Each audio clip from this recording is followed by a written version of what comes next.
Welcome to The Creative Influencer, where we discuss all things creative with an emphasis on influencers. The Creative Influencer is hosted by John Pfeiffer.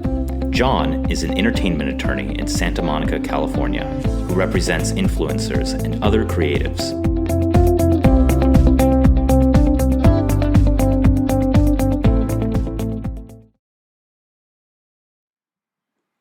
This is the 12th Minisode of Season 4.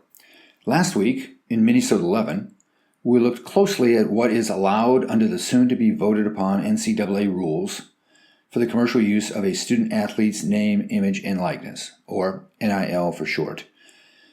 Today, we turn to what the new rules say that you cannot do.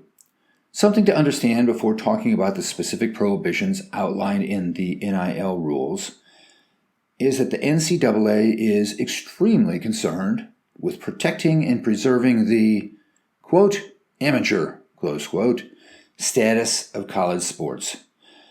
When the NCAA talks about this, as they have many times in the past, defending lawsuits from athletes wanting compensation for their NIL, and as we see in the pending Alston case, this purpose is couched in lofty philosophical language about the benefits of college sports. They talk about character development, and even about the essence of sporting in a very 18th century English aristocratic sense. But when you cut to the chase, this essentially means they don't want college athletes to be paid to play. Now, the NCAA uses the term guardrails to describe how they want to protect the amateur status of sports. So in essence, all of the limitations and rules that delineate what a student athlete cannot do are guardrails around amateurism. Last week, we noted two major limitations that apply across the board. First, the schools and conferences cannot arrange or facilitate brand deals or business opportunities for the student, including through booster clubs or other related groups. The goal here is to prevent pay for play via the promise of a certain deal or brand relationship. Second, the student cannot use the intellectual property of their school when they do monetize their NIL. This means that the students can't wear their uniforms, for example, or use any of the university's logos or trademarks in sponsored posts. This is to protect the current obligations that the NCAA has with member schools regarding the use and licensing of the school's IP. Other limitations are more specific to regulating individual activities that relate to compensating students for their NIL. It's worth noting that the NCAA's version of the rules leaves it up to the conferences to make specific regulations limiting the NIL on these activities. So there's some vagueness on these individual points. The NCAA asks conferences to consider and regulate which categories of industries are able to be promoted by student athletes or do deals with them. For example, alcohol, tobacco, and sports gambling.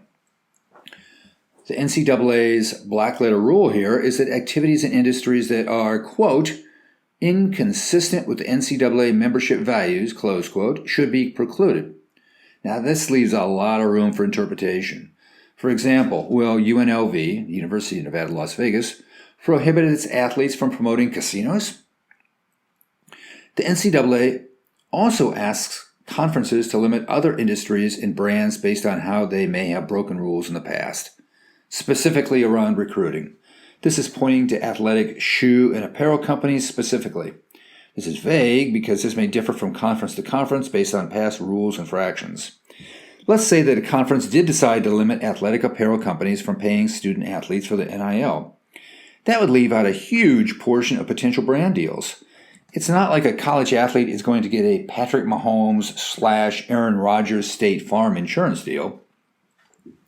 Now, in addition, the NCAA asks conferences to create their own disclosure and enforcement framework for making sure that the newly allowed activities are not used by boosters to circumvent the amateurism rules.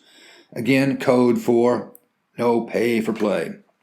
Lastly, the conferences are asked to create their own frameworks for permitting student athletes to engage and consult with professional service providers in connection with their NIL activities, such as managers and, as near and dear to my heart, lawyers, services that influencers entering into brand and endorsement deals certainly need. This also begs the question about the ways the school may provide extra services to entice students and how will they be regulated. For example, could a school hire a team photographer that takes pictures for them, or a video editor, or someone who posts for them? The NCAA also says that it will continue to revisit and add to their guardrails in the future to address unforeseen circumstances. Read, if a workaround or loophole is found, the NCAA promises to close it. That's it for this time. If you enjoyed our podcast, please write a review on iTunes and tell your friends to subscribe. If you have any questions about influencers or suggestions for future episodes, email them to John at Pfeiffer@pfeifferlaw.com. Thank you for listening.